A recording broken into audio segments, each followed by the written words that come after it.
So one piece of food security that I wanted to talk to you about, and I understand that it's something that you've been sort of focusing on lately, is looking at childhood nutrition, and the real importance of the first 1,000 days Right. of a child's life. And so I'm curious sort of what you've been seeing, what needs to be done, what's happening in that space.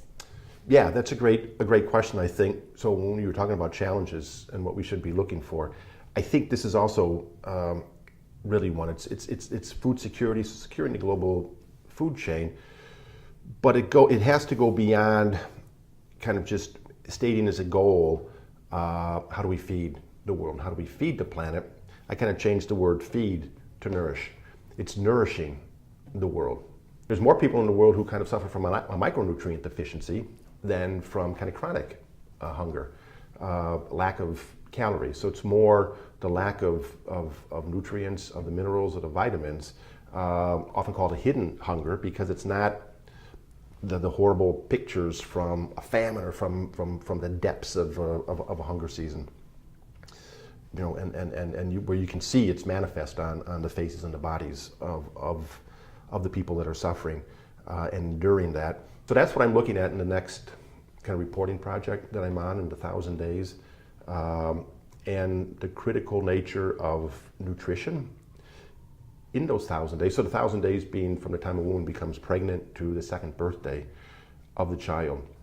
Critical nature of nutrition in that time for the health of the mother, the development of the body, but then also the cognitive development, because as the brain grows most rapidly during that time, it needs the food and the nutrients and the minerals and the vitamins and everything to stimulate and fulfill that growth. But realizing, okay, so the 1,000 days, it's a great period to focus on for this, for the developmental reasons, but it doesn't start at the time of pregnancy for the woman. It's what is going on in the years before, particularly for teenage girls, and the health of their bodies and the nutrition that they're having at that time. And obviously doesn't stop at 2 years old, but then continues.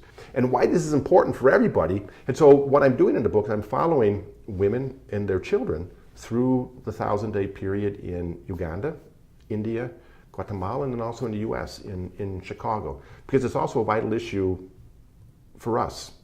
Because and this, I think, is something that's can frequently be overlooked when one looks at it from a development approach, are the economics and the financial reasons why all this is really important. And the studies then that are going on by these countries that are part of the 1,000-day movement, part of the Scaling Up Nutrition movement, and the studies that they're doing about the impact of childhood malnutrition and stunting on their own economies. And some of these countries are finding, countries with a large number of a large percentage of stunted children, 30, 40, nearly 50% of their children being stunted, either physically or mentally or both, that can knock 5% to 15% or so off their annual GDP. And then there's a huge opportunity cost that what might a stunted child have contributed to all of us, to society, if they weren't stunted. And so I think that's a tremendous cost that's out there that's kind of difficult or impossible to measure. So that's why it's important for all of us. So it's not just a problem that's over there somewhere. No, it's vital to us here in the United States and in the rich world as well.